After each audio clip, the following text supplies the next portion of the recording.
Hello,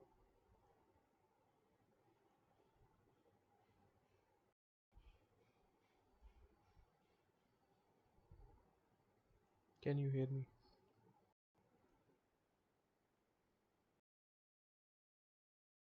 Okay, we'll start the problem solving session from week 9.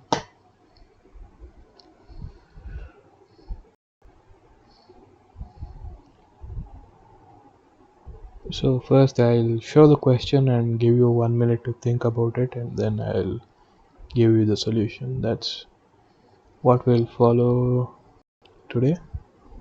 So, here's the question, and I also attached a picture of the relevant slide from this week's lecture, so you can look at it and think about it, and then after 1 minute, I'll give you the answer.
Alright, I hope you thought about it.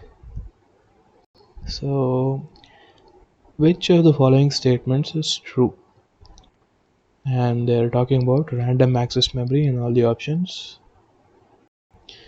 No, they're talking about random access memory and sequential access memory. So, they are comparing the time to access. That is the access time for each of the two types of memories. So, as you can see in this from this lecture slide, in random access memory, the access time is always the same regardless of the particular location of the word. That's why it's called random access. You can randomly access any memory that you want. There's no particular order in which you have to access these memories.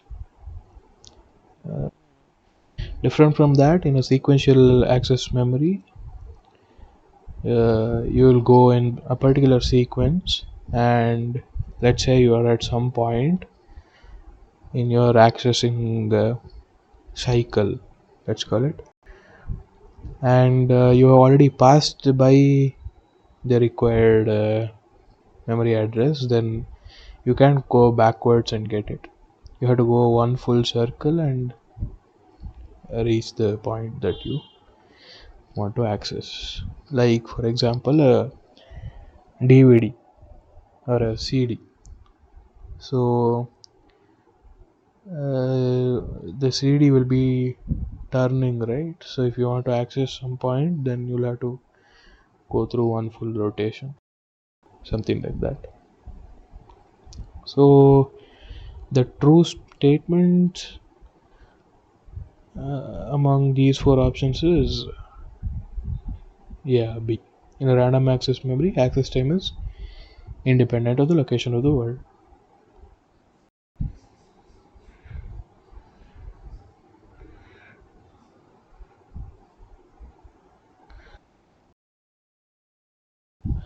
In the latest technology, I am not exactly sure how those work. You will have to look it up somewhere on Google or YouTube. But Earlier, when we had CDs, they would just spin in one direction. So in that sense,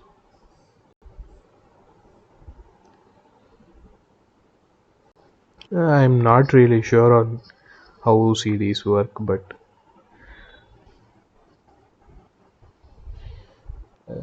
I haven't really looked into it.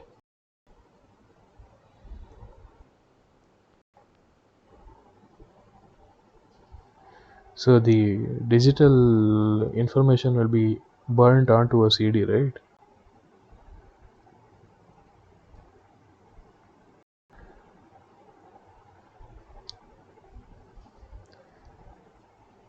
I'm not really sure. I'll have to go and check.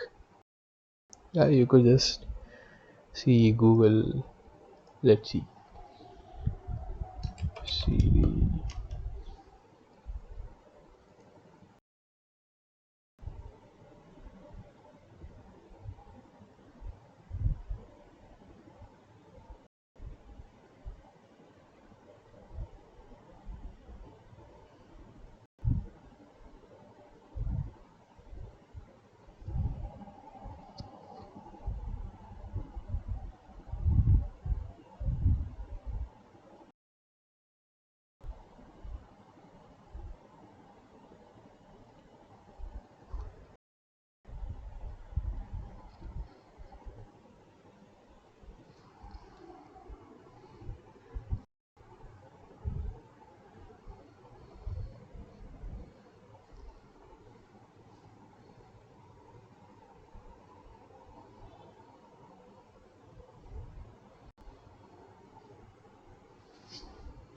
So here, if you see the CD drive,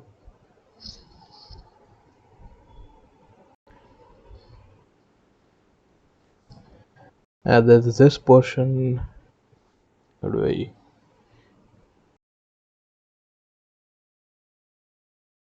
This portion, right?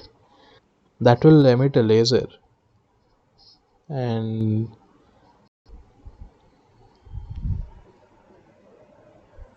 using that, you will read the information that is etched onto the CD. So that position is fixed, and the CD is rotating. CD also goes in one direction, I think. And you see this portion is what is used to emit a laser and read or write to your CD. Huh. No, but does it spin in both directions?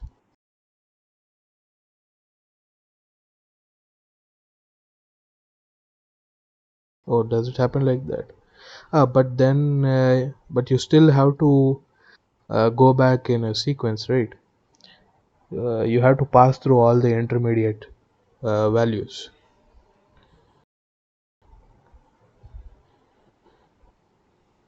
Hmm. But would it at that point be considered random access?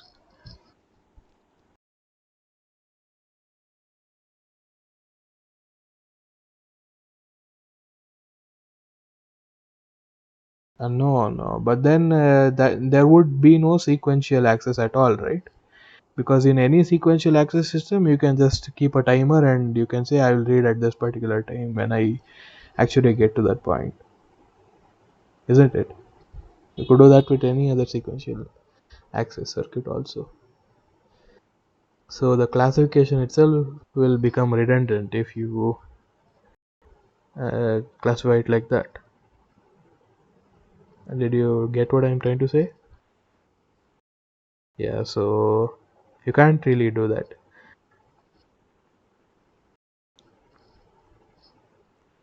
You can't just say for some particular time I'll just consider that the circuit is off, uh, and then after when I come to that particular place, I'll access it, and then that wouldn't really be a random access, right? At least that's what I think, but I can't be sure about this.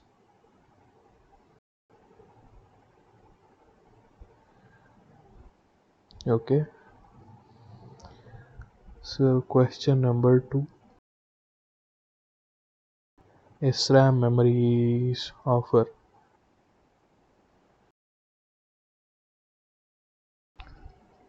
high speed. Okay. Have you seen an SRAM? Did you check on? Yeah.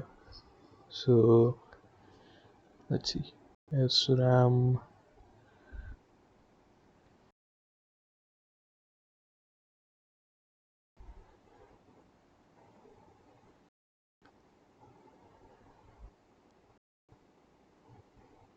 Where is the circuit?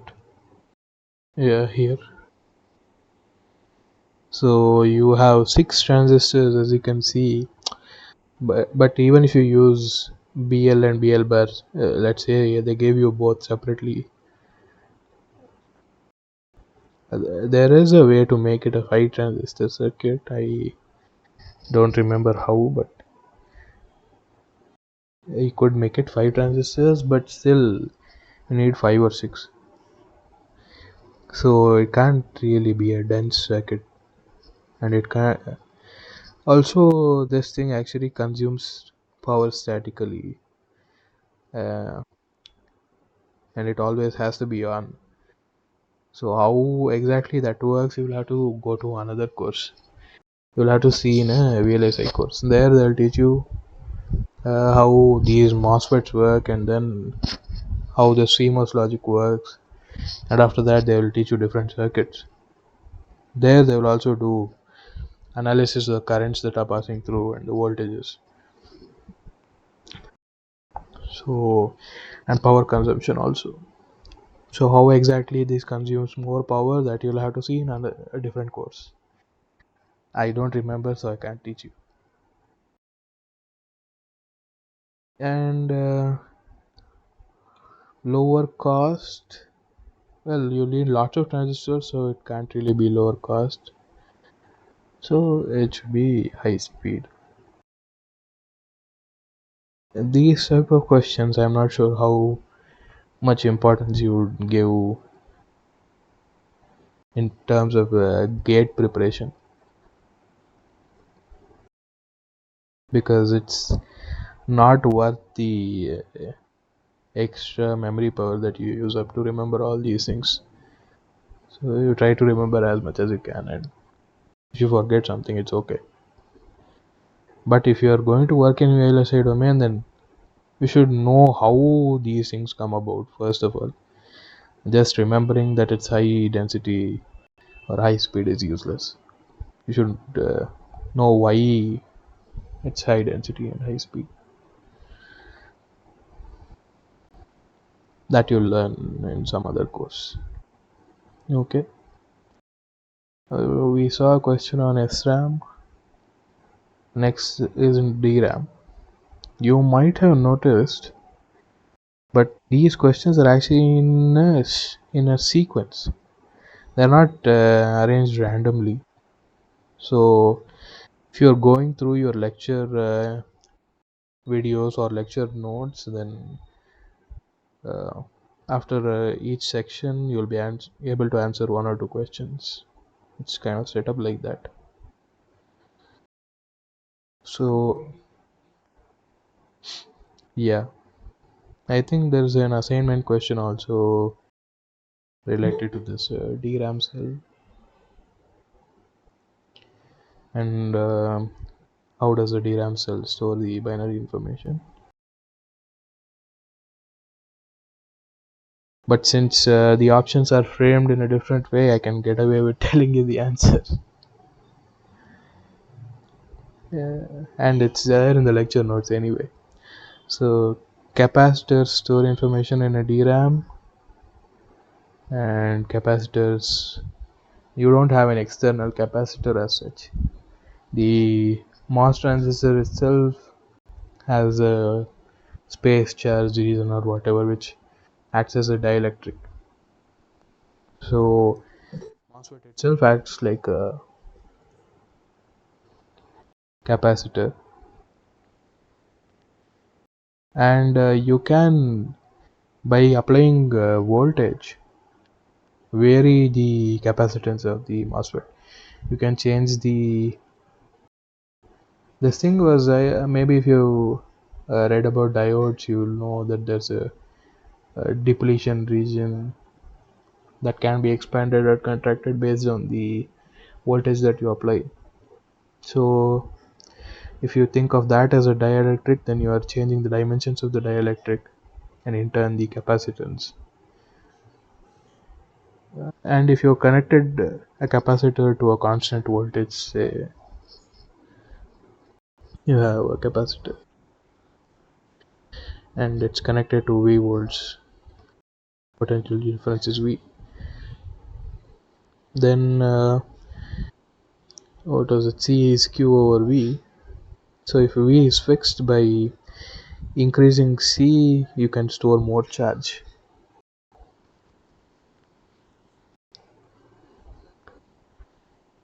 So they used the parasitic capacitance in MOS transistor to store binary information. Okay. Now what about a DRAM? What are its features? DRAM is kind of opposite to SRAM. All the good things about SRAM it doesn't have. All the bad things in SRAM it overcomes. So yeah, it's low cost compared because it doesn't need six transistors as such.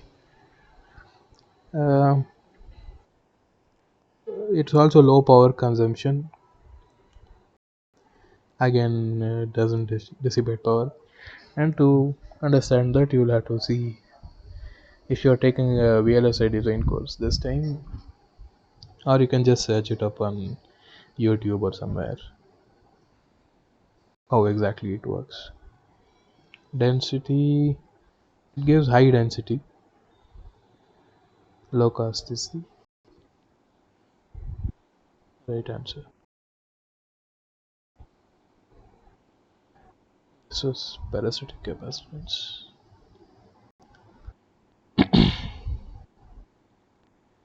Which of the following is not a non-volatile memory?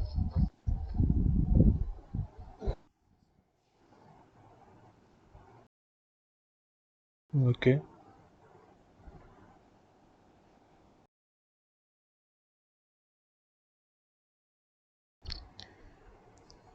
Yeah.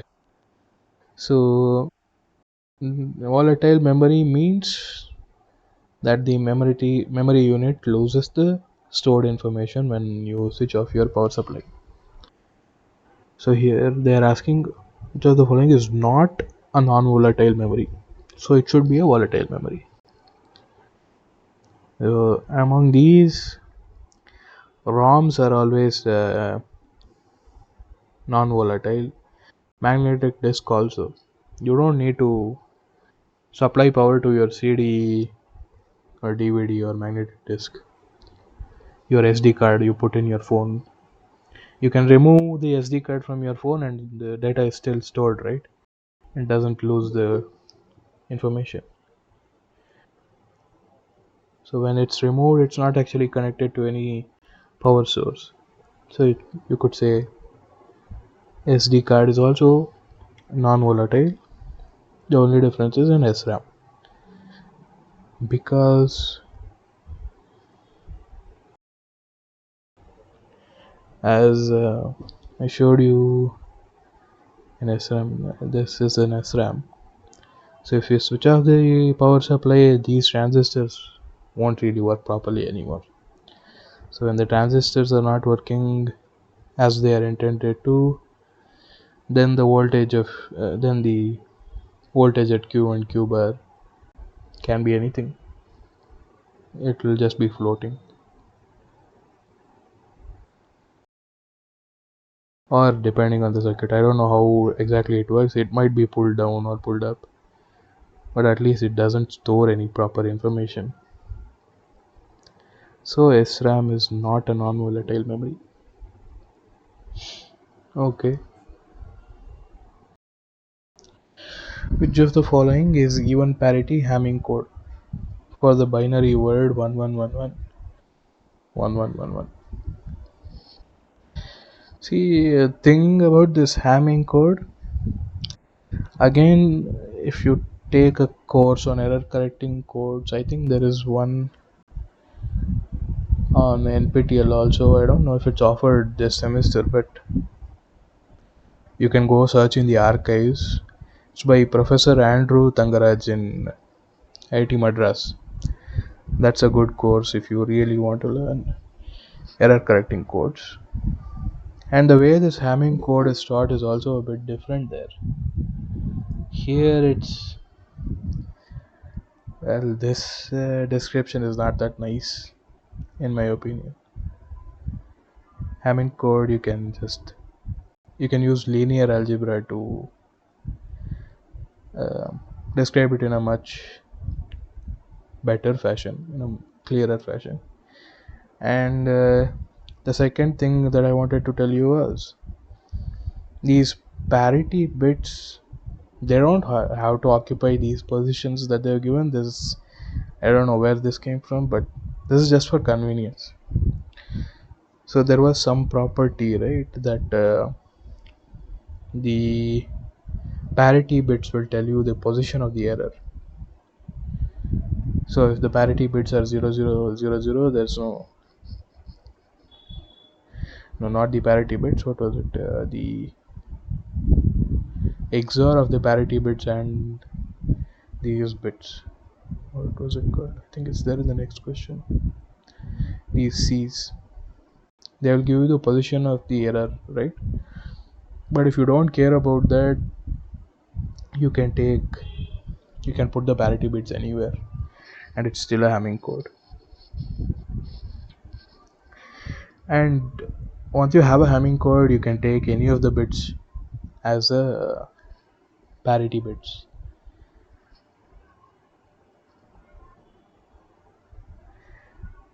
So it, you don't necessarily have to have the parity bits in these positions, so what I wanted to say. But as far as this course is concerned, this is how it is, and you just have to deal with it. Okay.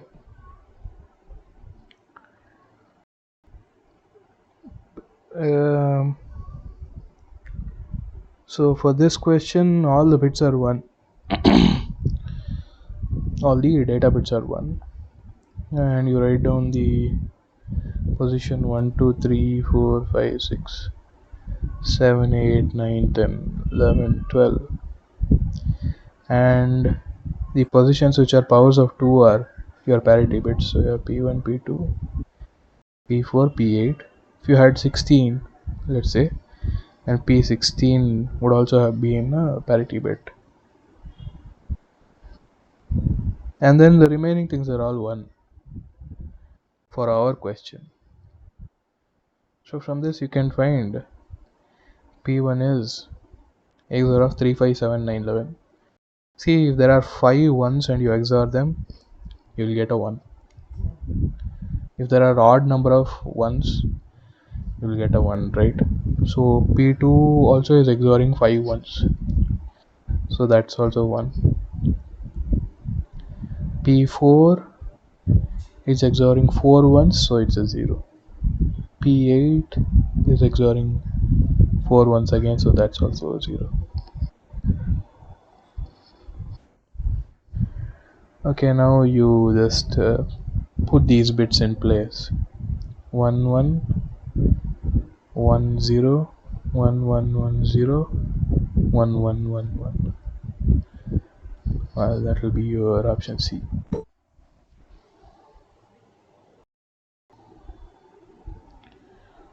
Okay, that's how you write the Hamming code when your data bits are given.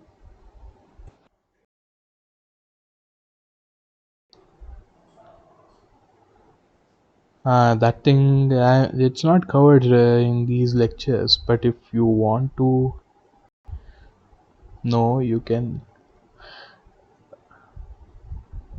Well, there's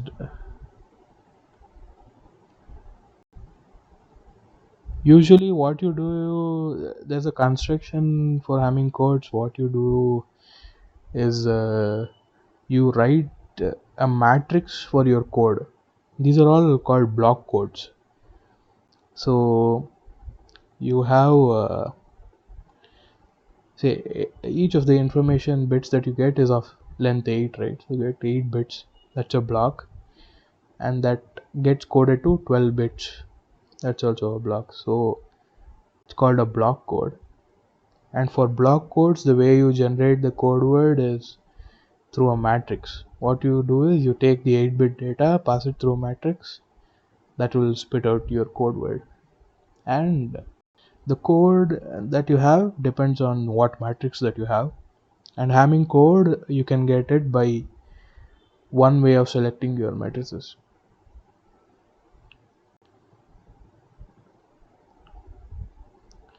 So what I meant to say was,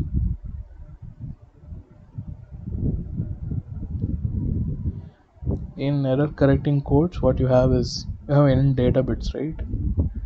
D1, D2, Dn, and then you have n, a matrix with n rows,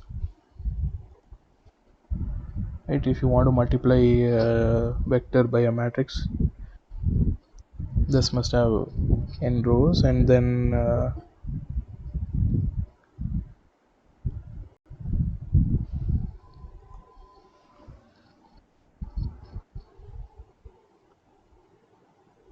wait, usually you take k bits and map it to n bits. So you have a k by n matrix, and when you multiply you get an n bit vector, and you call it your code word Cn. So this code words that you get from your data bits is dependent on this matrix. It's called a generator matrix. And for Hamming code, you have a specific type of generator matrix.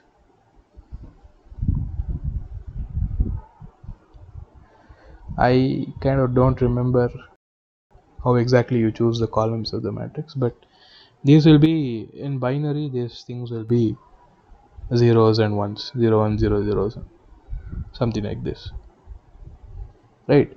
And the next column will be a column that is uh, so if you have a if you want an n bit code word from k data bits, then you need k independent columns in your matrix, and n minus k columns will be dependent. So you can choose your k independent columns in different ways. This could be 1 1 1 0 0. So you can see that this and this are independent column vectors. So in this way there's some construction for a Hamming code, and that's how you get which bits you have to take as the parity bits. And yeah,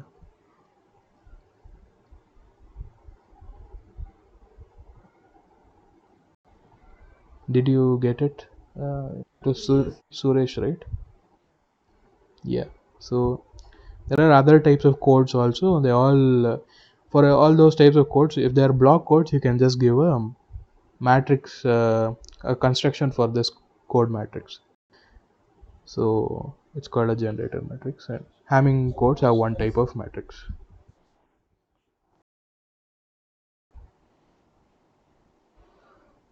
Yes, you'll have to remember. I think there was at least, if it was a simpler code, then there was an easier method. So for a 7 4 Hamming code, that is, if you have 7 bits in your code word and you're encoding only 4 data bits, then there was a kind of a Venn diagram that you could use to find the parity bits. Let's see, 7 4 Hamming code.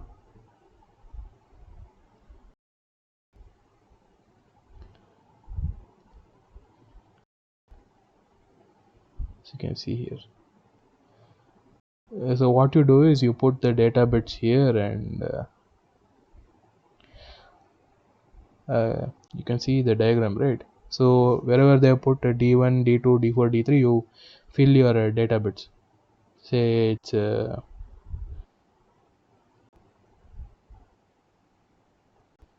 let's say it's 0, 0, 1, 1. And what you do is for P1, you XOR all the data bits that are within the circle for P1. So D1, D2, D4, 0, 1, 0, you XOR them, that's 1. And P2 is 0 and P3 is 1. So then you can see the ordering actually doesn't matter for the code, except that here they also want you to recognize which position has the error. So that's why the ordering is given in that way. But in general, for coding theorists, they don't care. So you could simply write it as D1, D2, D3, D4, and P1, P2, P3. So this, the code word for the input message, here the input message was D1, D2, D3, D4 was what? 0, 0, 1, 1. And the code word for this would be 0, 0, 1, 1, 1, 0, 1. So this is a simple way to remember for 4-digit Hamming code. So your a 7-bit Hamming code actually. It's called a 7-4, and there will be a Hamming distance and 4D Hamming code. But for this 8-bit version, I don't know any Venn diagram. You could try to look it up. Otherwise, you will just have to remember.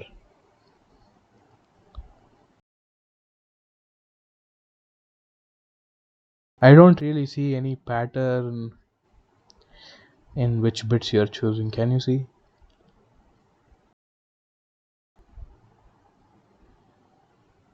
It does seem kind of random. So you'll just have to remember it. Or maybe if I find some other way, I'll tell you in the next class. Alright.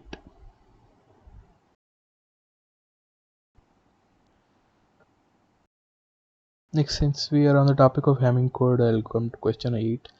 I'll do question 7 later. So in the message transmission, suppose that the received Hamming code message is 001110110100. Identify the location of the error in the received stream. So in this case, you will have to write down the bits in that proper order. If you make a mistake, you'll get wrong answers. Uh, I'll give you some time to try this one.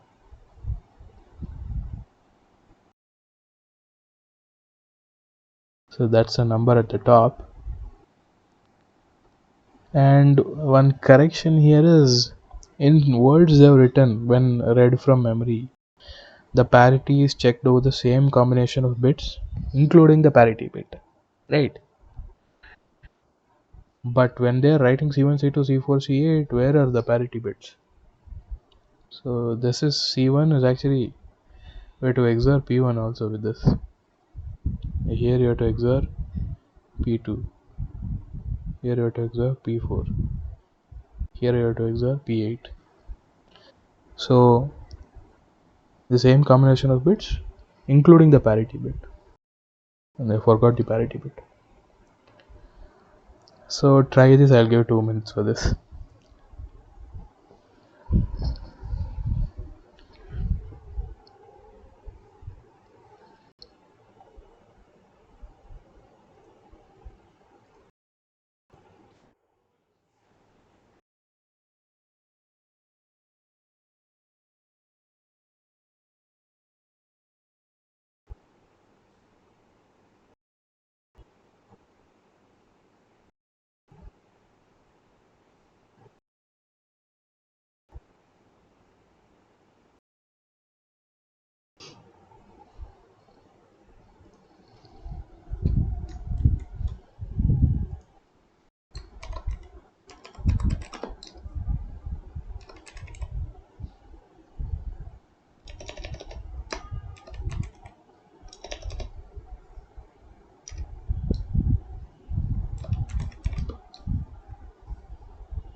Dr. Vijay Kumar. We are on question number 8 now, and the question number 8 is on Hamming codes. So they've given this um, code word. This is what is received at the receiver, and you have to find there has been one error, and you have to find at what position that error has occurred. That's where we are right now.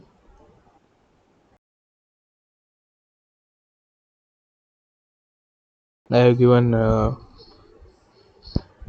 or 2 minutes for everyone to try it out themselves.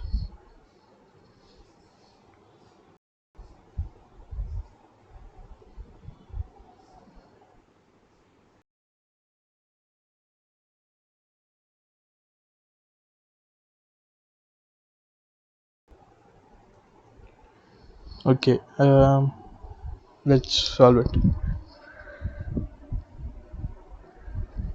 So again, you have to write down the positions 1, 2, 3, 4, 5, 6, 7, 8, 9, 10, 11, 12, and write down the corresponding bits that they have given.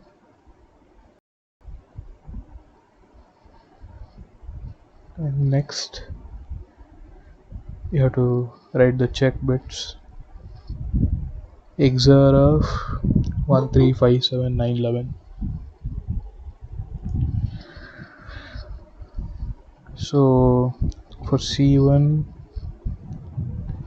we're XORing 1, 3, 5, 7, 9, and 11. 1, 1. There are 3 ones among those positions, so it will be 1.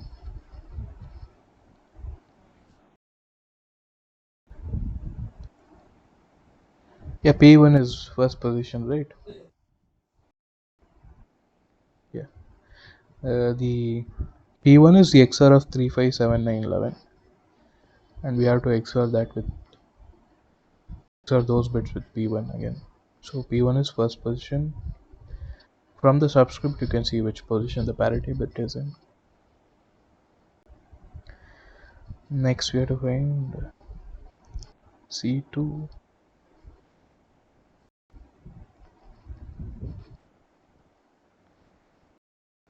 C2 is the XOR of 3, 6, 7, 10, and 11. So that's 1 XOR with 0, which is 1 XOR with 1, which is 1.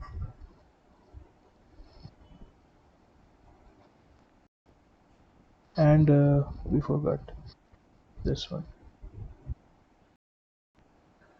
3, 0 XOR, 1 XOR, 0 XOR, 1 XOR,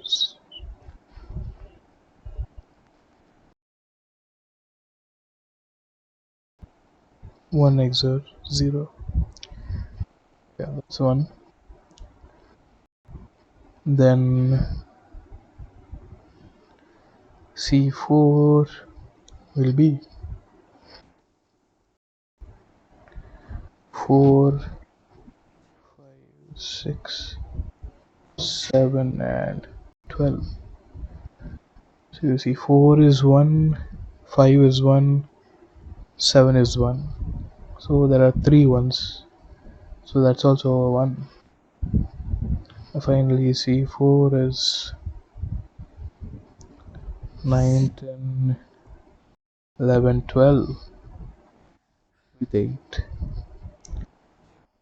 Yeah, 1 XOR 1, 0. Yes, C8, and you write down this number. It's C8 as the MSB 0111, which is 7. So there was an error in the 7th bit. So option C. Okay. Question number 7. It's about random access. Well, they haven't really given its RAM, but it's a memory unit. It could be any memory unit. And they have given a number. The number is the number of words times the number of bits per word. So, number of words is 1024, number of bits per word 64, and how many address lines are needed for this memory unit. So, if you want to identify a word unambiguously, then we'll have to give a different address to each of the different words. That means that the number of addresses should be equal to the number of words, which will be 1024. And these addresses are represented using binary digits. So let's say you have k digits. Using k digits, you can have 2 power k different numbers. So if you want to have 1024 different numbers for the different addresses, 2 power k is 1024. This is 2 power 10. So you need 10 bits for the address line, which is what they are asking.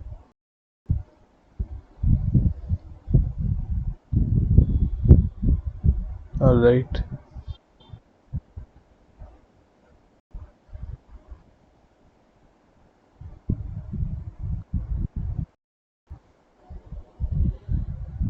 What is the length of the Hamming code for a given input data word of length 60 bits?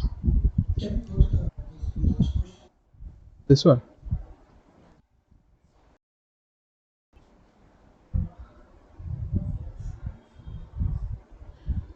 Number of bits per word, yes.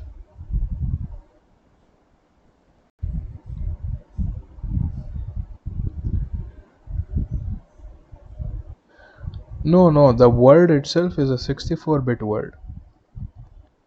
A word should have a minimum of 2 bytes, that's all. It can have any number of bytes after that. So, yes, 64 bits is considered a word by this computer. You see that many times you'll have a 32-bit system, 64-bit system in your computer, right? You must have seen it somewhere. So 32-bit processor or something, that too means that that processor considers 32 bits as one word.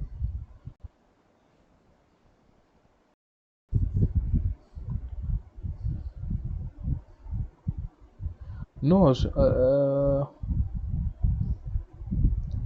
not really.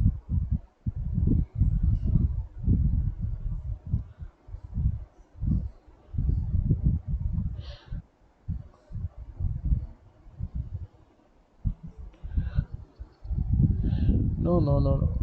This thing is, see, let's say you have n registers, then you can store n bits, right? And you have multiple copies of these n registers. So each of these will have a different address. So if you have a bigger set of registers at each location, then you don't need more address lines, right?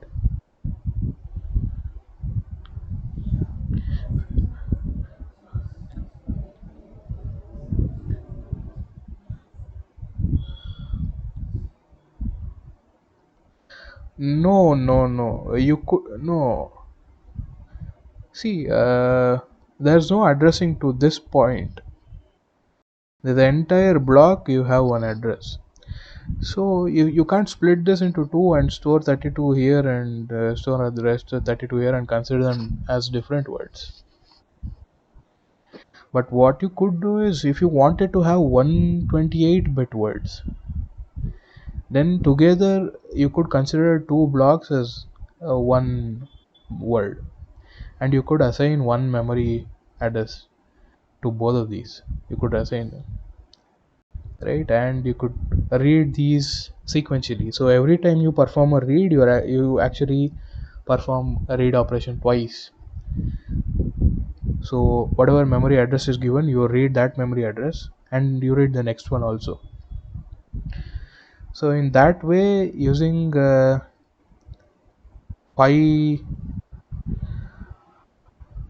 using the same 1024 memory addresses, you could have 128-bit words. But then but the number of unique addresses you kind of have is 512, because every time you have to read two at a time, right? Yeah, but the other way might not be possible. It depends on how this access is taking place.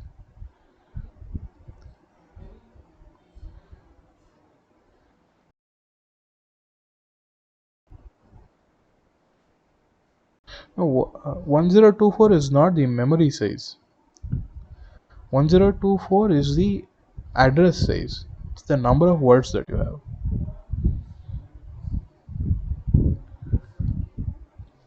Huh.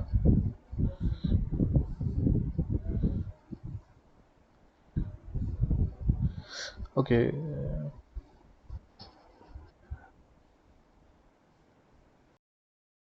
Okay. 1 kilobyte you have.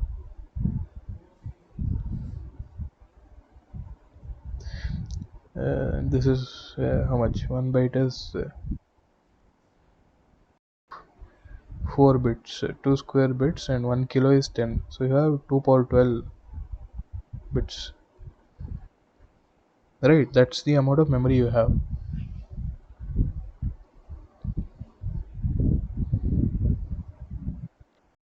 1 kilo is 2 power 10. Uh, it's 8 bits, yeah. 2 power 13. Okay. Yeah, depending on the word size, you can have a different number of address lines. Yeah, that's true.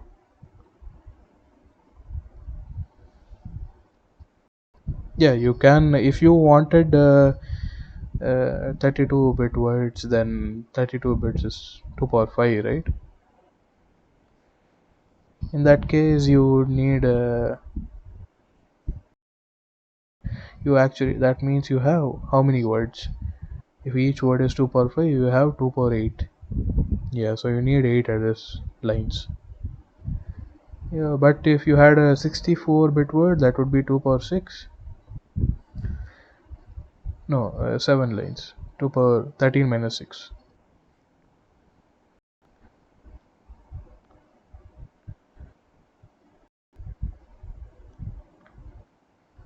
Yeah, but the word size usually depends on your processor. These days, most processors use 64-bit words, but there are a few applications that are written only for 32 bits.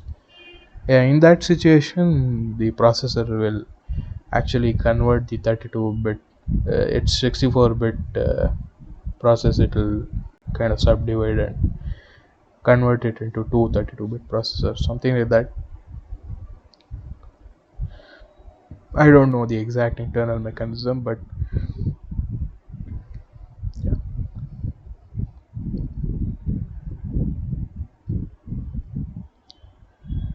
Okay.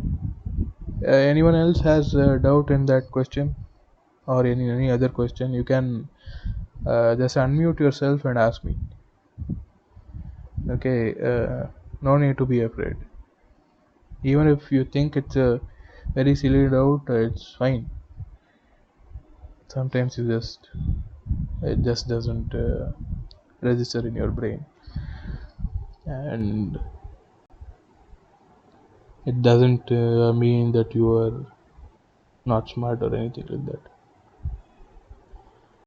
So if you have doubts, please ask them. Don't be embarrassed.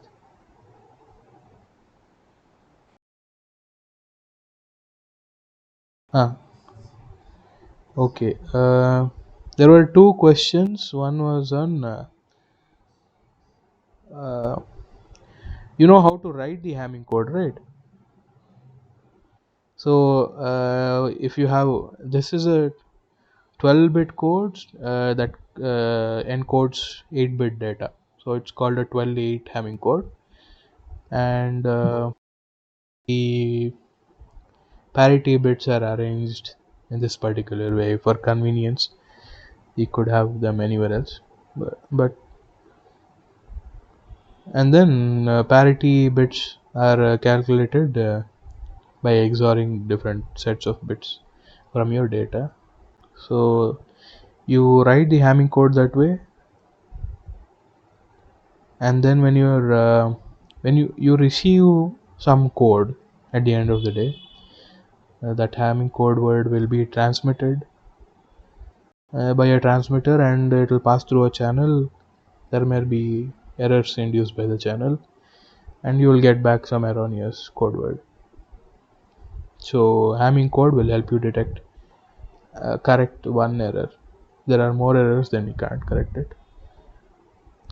So on the procedure to check whether there's an error or not is given here. You write down all the code word bits in order, and then you form these check bits, where each check bit is just the XOR of the same combination of bits that you had initially XORed during your encoding. So 3, 5, 7, 9, 11 for P1, 3, 6, 7, 10, 11 for P2, and you XOR those bits along with your parity bit also. So 3, 5, 7, 9, 11 XORed with P1. That's your C1. And C2 is 3, 6, 7, 10, 11 XORed with P2, and C4 and C8. You see the formula here. Okay, and then once you get your check bits C8, C4, C2, C1, you can write them in order with C8 as your MSB and C1 as your LSB, and that will be some number, right? That number in decimal will give you the position of the error. So here we got C8, C4, C2, C1 as 0, 1, 1, 1, which is 7. So this bit was 7th bit was erroneous, and since it's a binary number, there's only one type of error that can occur, which is a bit flip. So it was actually supposed to be 1, it got flipped to 0. That's why the code word that you were supposed to get was 00111 010100. This is the corrected code word. Is that alright? Hmm.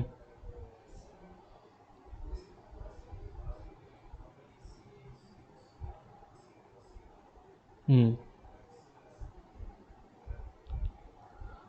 See, let's say error occurred in the first position. Then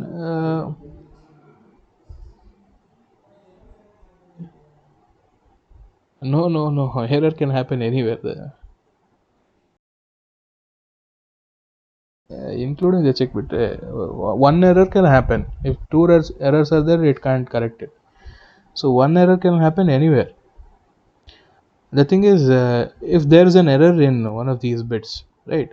So how this was set up was, if there are no errors in all these check bits C8, C4, C2, C1, all these would be 0. That's how we formed the parity bits. Yeah, even parity. So along with No, no. I mean, as far as I know, it's even parity.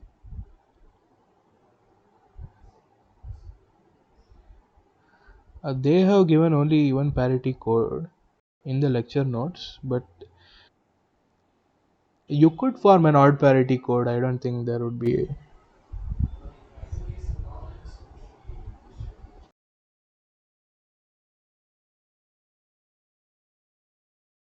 Yeah, but in general, as far as I have seen, it's always even parity.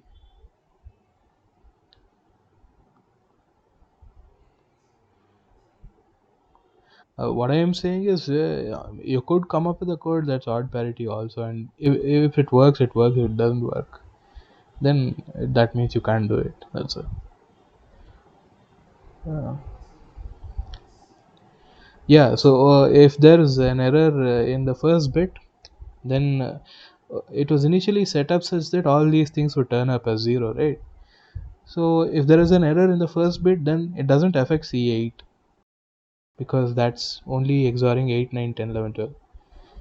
It doesn't affect C4, it doesn't affect C2, it will affect only C1. So the combination you get is 0001. That means there's an error in the first position, right?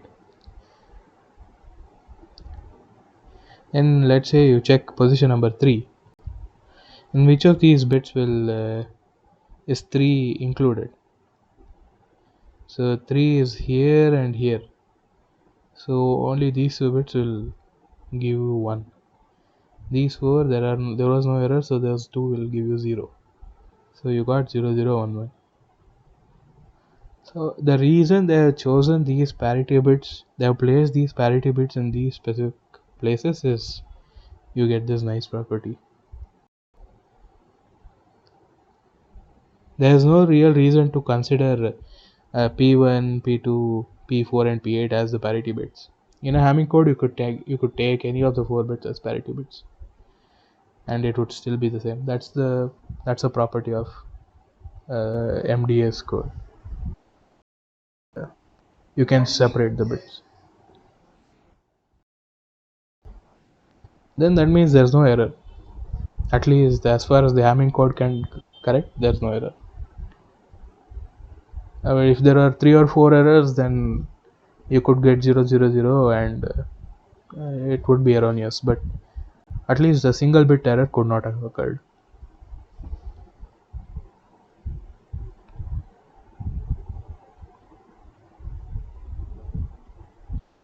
So yeah, the reason why these give you the decimal equivalent of the error position is because of this selection of the parity bits, selection of the bits that you uh, check the parity for, and placement of the parity bits. How they got that, even I don't know. That's their clever thinking. They somehow thought that up.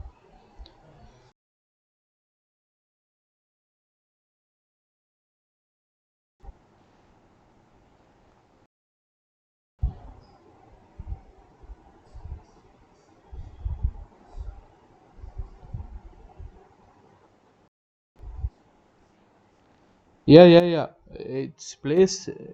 Yeah, that's why it's giving you 0001. But it's not necessary that you get 0001, right? I could still detect that an error is occurring in which bit, even if it's not there. It just wouldn't translate to this decimal form. Uh, yeah.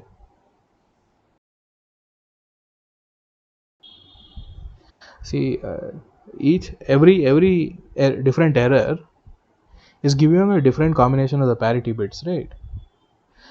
The C8, C4, C2, C1, they would give you a different pattern, even if the parity bits were placed in different places. They just wouldn't translate to the exact decimal number. That's all.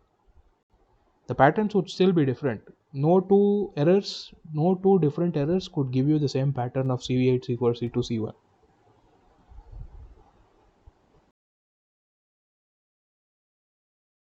Ah,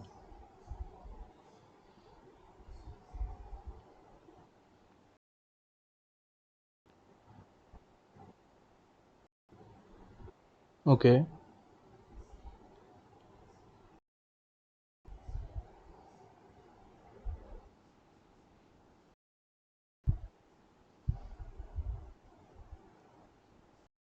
Hmm.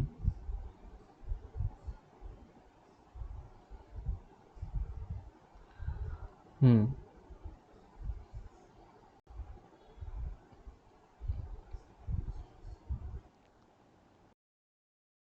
Yes. Yes.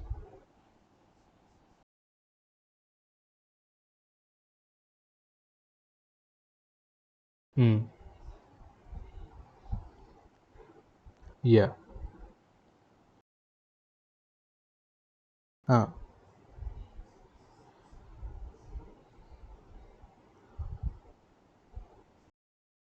Yeah. They combine these. Okay. This Suresh had asked this question. Now is it clear?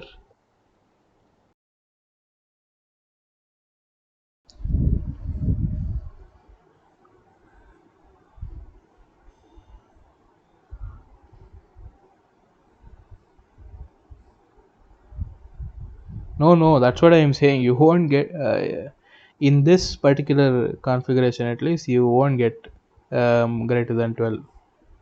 You will get some number within 1 to 12. Just by the design of these bits, the way you have selected these bits, you will definitely get within 1 to 12. But it was not necessary to get 1 to 12 to make it a Hamming code. This thing is not really a property of the Hamming code. This thing is something nice that they have found out. A Hamming code doesn't necessarily have to have this property that C48, C4, C2, C1 should give you the error position directly.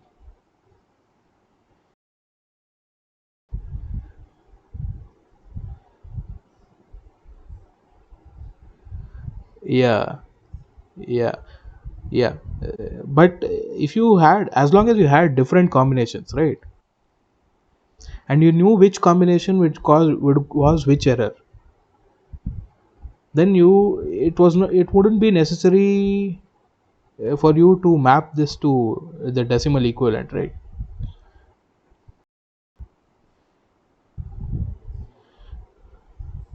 Yeah, only if you choose check bits this way and the parity bits in this way. Yeah, yeah, yeah, and it would still be a Hamming code. Yeah, yeah, you would have to find out how. Yeah, but it would be less convenient for humans at least. Yeah, but if you put it in a computer, the computer won't really care. So for a computer, you don't have to bother too much of maintaining this position. If you could put it in a lookup table, say, then it will just look it up and read it off. Okay, but anyway, this is the most convenient form. So another question related to Hamming codes. Uh,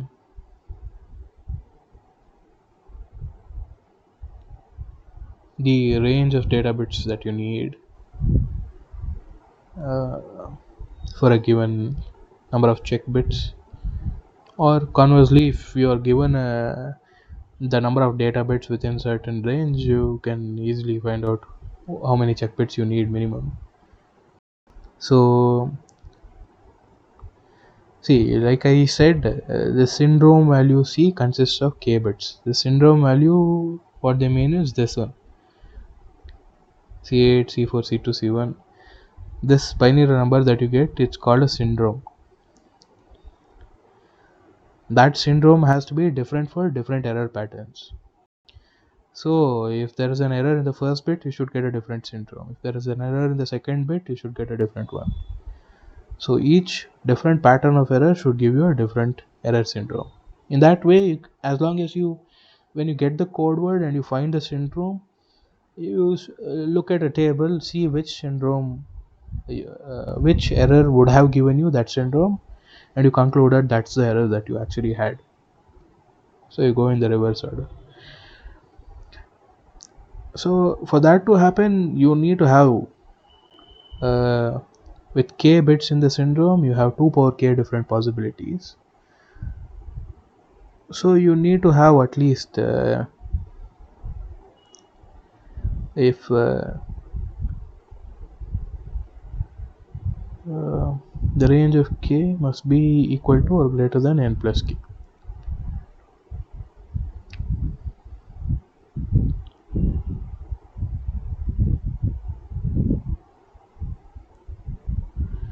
What do they mean? The range of k must be equal to or greater than n plus k.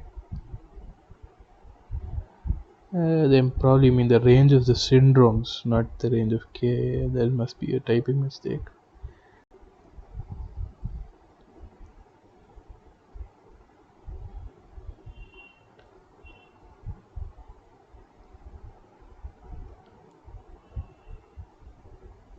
Okay, there are n plus k bits in the code word, right? So an error could have occurred. If you want to correct one error, an error could have occurred in either any of the positions. So there are n plus k ways in which an error can occur, and each of those n plus k ways should give you a different syndrome. So the number of uh, syndromes that you have should be greater than or equal to the number of error patterns that you could get. That's why 2 power k minus 1 should be greater than or equal to n plus k. And if you plug in the value n is equal to 60, you get k should be greater than or equal to 7. So actually 68 length Hamming code should also work, but it would just be redundant in a sense that here you could simply add one more parity bit. Say you could add p, let's say just a p, which is simply equal to the sum of all parity bits p1 plus p2 plus p4 plus p8. This doesn't really change your error correction capacity, does it? You can still only correct one error even if you have this extra parity bit, because it gives no new information to you. Maybe in terms of error direction there's better performance, but as far as error correction is concerned, you can't correct more than one error even if you have one extra parity bit. So that's the reason they're saying the length of the Hamming code for 60 bits is 67. Okay, which of the following statements is false? They're talking about PAL, PLA, PROM, and in such a question you would see that two options have PAL and both options say different things, so one of them must be false. So even if you don't know what a PROM or a PLA is, you're still fine as long as you know what a PAL is. But in another question they could have two different options for PROM, and in that, at that point you need to know what a PROM is. So it's best if you know all three. And for this question, PAL has programmable AND array and fixed OR array is option A. C is it has a programmable AND array and a programmable OR array. They're saying which one is false. And you can see programmable array logic has a programmable AND array.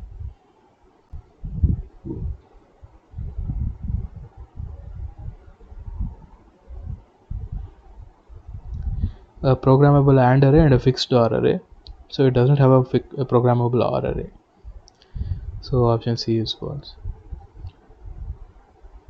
Any questions regarding PAL, PROM,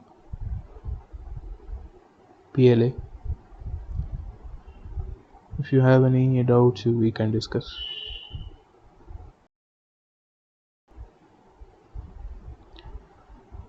No? Then we'll move on. Suresh, you have a doubt? Alright. What does CPLD stand for? It's straightforward, complex programmable logic device. It's B. Which programmable switch technology is used in CPLD? As you can see from the lecture notes, you use floating gate transistors like erasable programmable ROM and electrically erasable programmable ROM. On the other hand, FPGAs you use SRAM or antifuse. So EEPROM.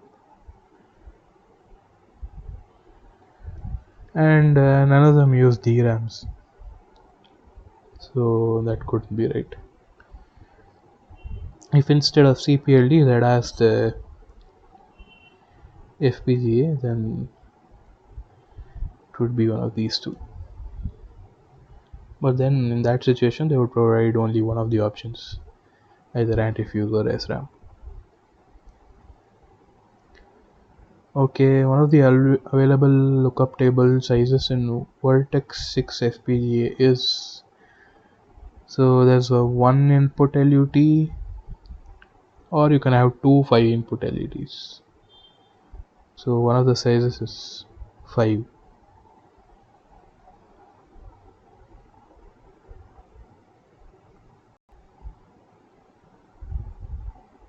This I'm not sure. You should just remember, I guess.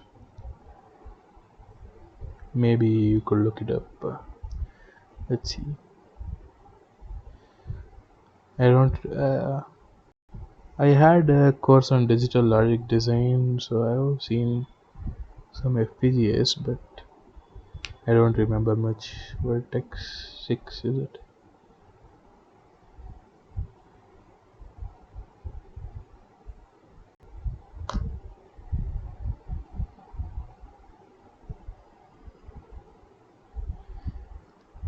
Yeah, Xilinx has information about it. If you're interested, you can just go through these things.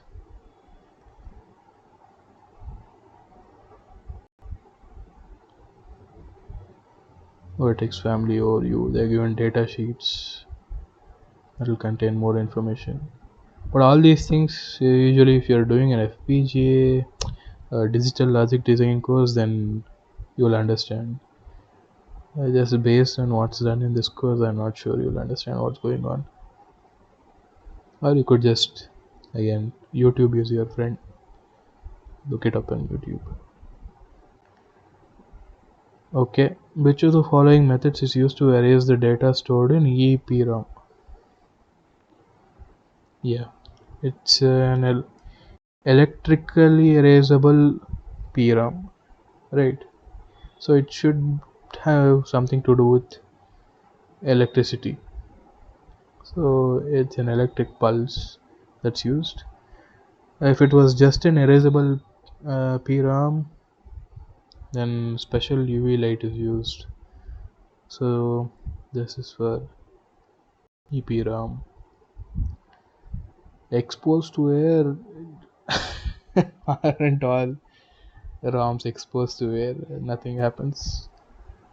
By heating it, good luck with that. Okay, this is the final question for today. Identify the functions implemented by following PLA circuit. These type of questions are easy as long as you understand what's going on here. So this thing gives you two different outputs. The top one, where there's a bubble, wherever there's a bubble, it's a complement. It's a complementary form. Wherever there's no bubble, it's just straight directly given input. So this line is B bar, this line is B, this line is C bar, this line is C. And let's name these as 1, 2, 3, 4.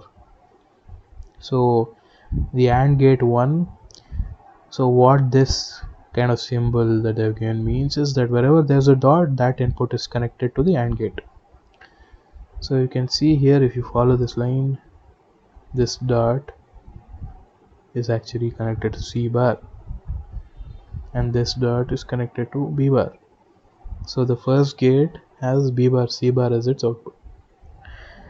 Similarly, the second gate has, what's this? It's B bar. Yeah, B bar is 0.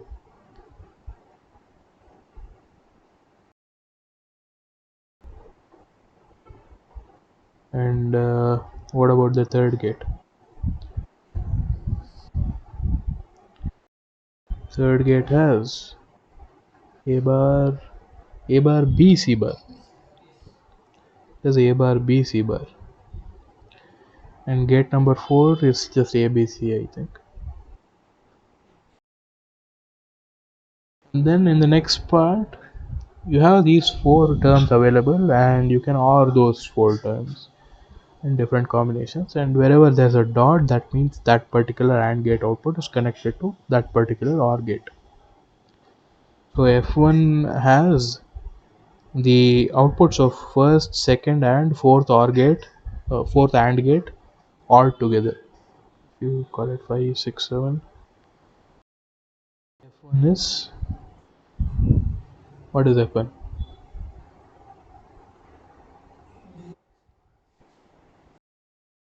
B bar C bar plus ABC. So it's not option 1. You're sure of that? It's not option C also. We go to F2 and we see that it's just ABC. So it's not option D, it's option B.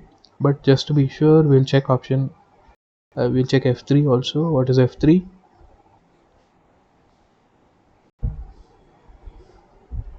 Yeah, so it's A bar B C bar plus B bar C bar, this thing. So that's correct. So it's option B. You might get questions of this type because they test your understanding much better than something like what was this? Yeah, this type of thing. What nonsense is this? Unless you know the SRAM circuit, then even if you know it, you can't sit there and analyze, right? At least things like high density is okay. What about high speed? How are you?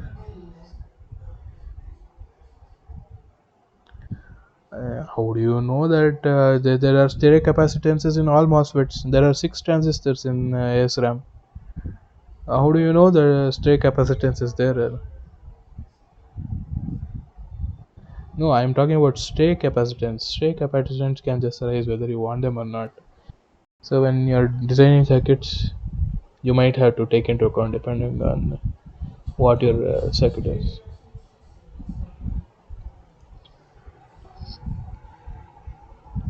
Okay, low power consumption then.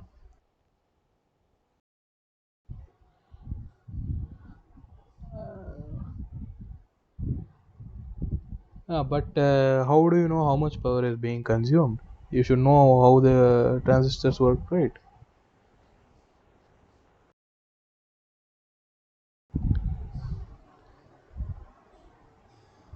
Well, at least you should know what the SRAM circuit and what the DRAM circuit is for these things, right? Otherwise, how will you analyze anything? Yeah, but the circuits were not really shown in the lecture, right? Were they shown in the lecture? I don't think so.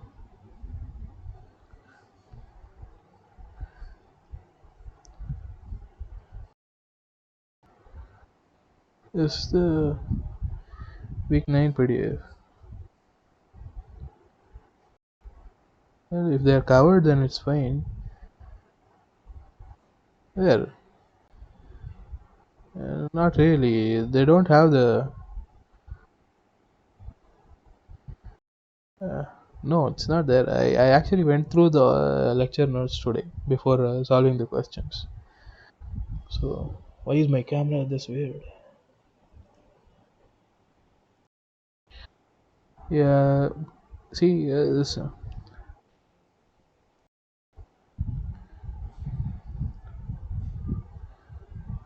no, that's just uh, yeah, yeah, yeah. Yeah, it doesn't have the gates that are used. So in this situation, what are you supposed to do? Just remember what is high and what is low. I think that's really weird for engineers to do. Learning things by heart. I see no point at all. But whatever. Nothing to do with me. You are writing the exam, so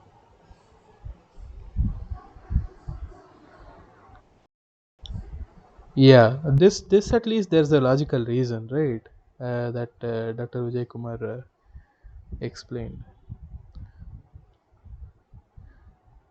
So, but questions, other questions, just simply conceptual questions. At least if it's something like if you have studied the SRAM circuit diagram, then okay, you can think of all these things, density, speed, and all. You can, if you know the circuits. Otherwise, in this course, they have not covered it. So, what's really the point of asking these questions? I don't see.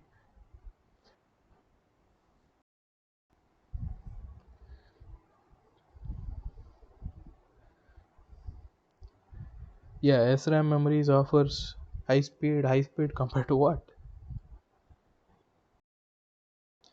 So I don't really like questions like this that are just based on memory.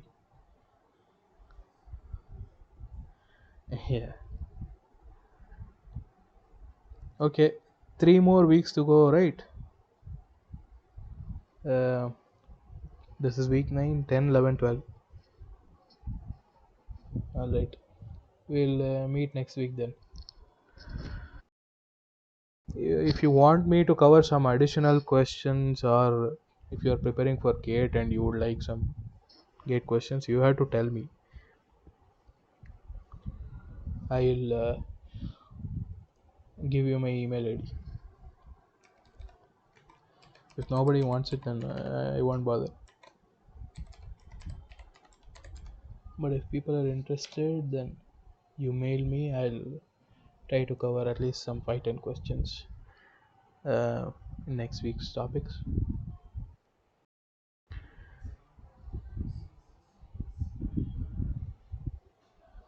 Yeah, they were given even parity Hamming code. If they are not given, you assume even parity. It's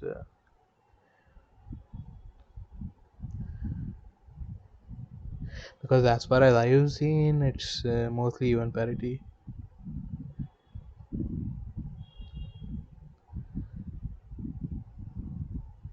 When I studied error correcting codes, they didn't really even call it even or odd parity, and the construction was not like this. The construction was in terms of generator matrices, so it was a bit different.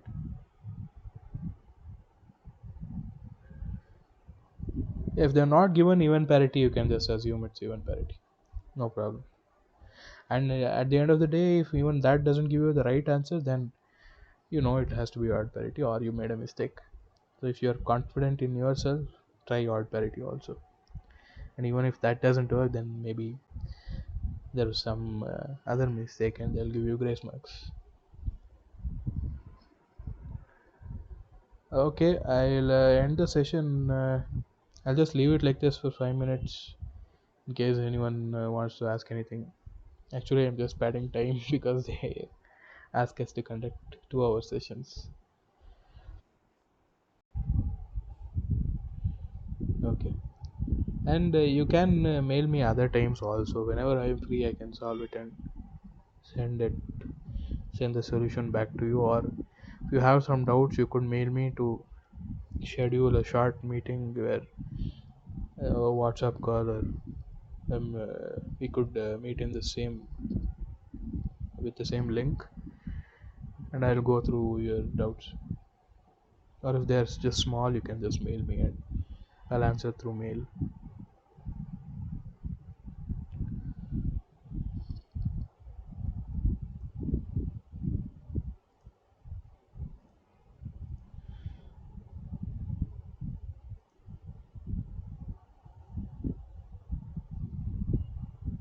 Did you send it to me? Suresh. It was Suresh, right?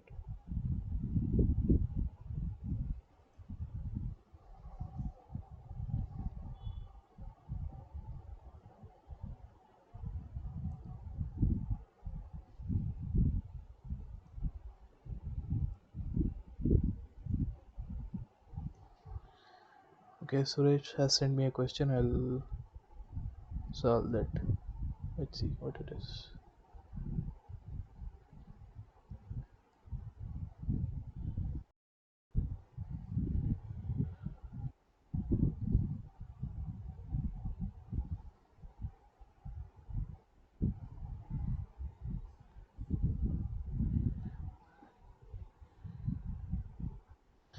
This week's assignment question, is it?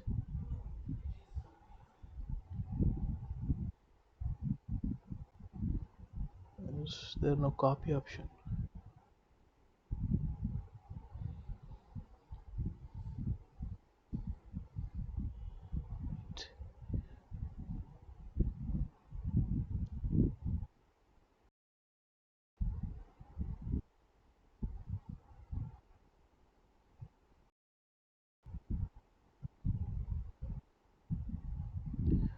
Okay. What was your doubt?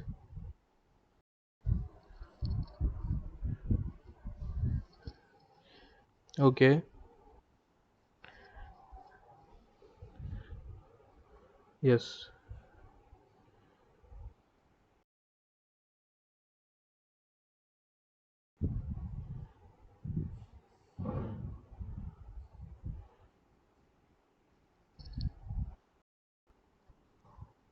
Yeah, otherwise all of them are one multiplexer, right? Yeah, so by minimum it would mean, yeah, minimum size, I guess. And how would you do it?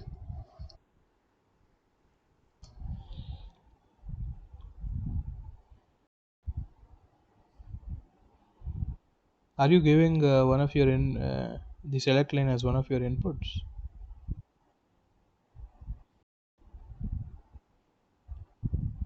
Oh, so what's the K map? A bar A, B bar C bar B bar C B C B C bar. This is 0, 1, 2. Wait. Yeah, this is 2 and 5 would be this, right? Okay, you can group these two and group these two.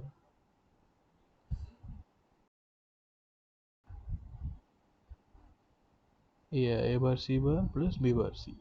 Right. Yes. But they haven't given you that you have C bar directly.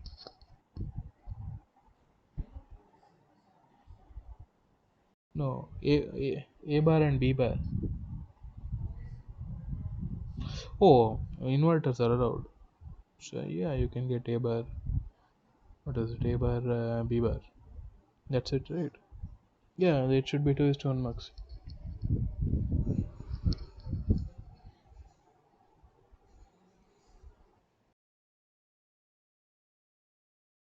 Uh,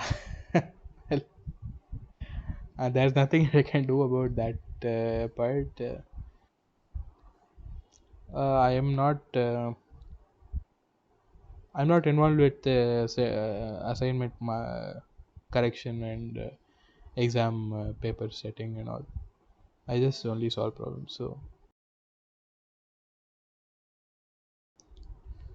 okay, then yes, like you said, if they say minimum, then either they should have given a different number of multiplexers in different options, and that way confusion would be resolved. Or since they're saying 1 2 is to 1, 1 4 is to 1, then logically anyone would think minimum would mean the smallest.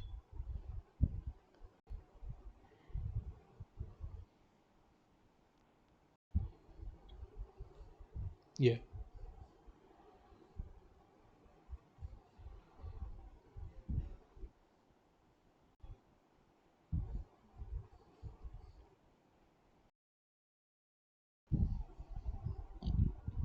Okay. I think they got lost in the sauce. Trying to do too much. 1:1 is enough. Uh, what I have realized is a lot of these questions are from previous year gate papers, actually. So maybe in that year they had given the solution as 4:1 mux or something. So they directly said that's the right answer. And then when you raise the issue, they realize that it can actually be done with a 2:1 mux. And since they don't really want to change the grading, they want to be more lenient, so they're just giving marks for everyone, I guess. Yeah. Anyway, the main important thing is the final exam, right? Because these things you can just look it up, Google or whatever, and you'll get the answer for all the questions. So most people will just copy, probably. I'm not sure. I can't talk about the integrity of the students. Maybe they don't copy. I don't know. No comments. But in a final exam, that will differentiate the people who actually learned and people who have not. So they don't really want to be strict with assignments. Okay. Any other questions? If you get them in the middle of the week, you can just send me an email.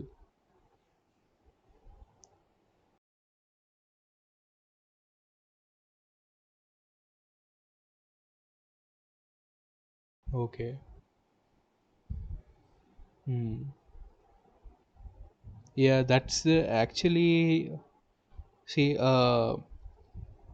when you're trying to prove something in mathematics, there are different ways to prove, right? You could use induction, you could use modus ponens. Different methods are there. One method is to use visual aids, like you draw a graph and then you say some property is there, right? But a lot of the times the diagrams just don't take into consideration some property and the proof is just false. It has happened a lot of times. So diagrams easily trick you into believing wrong things. That's why you have to work it out analytically all the time. Okay, I'll end the session now. My pleasure. Bye, guys. I'll see you next week.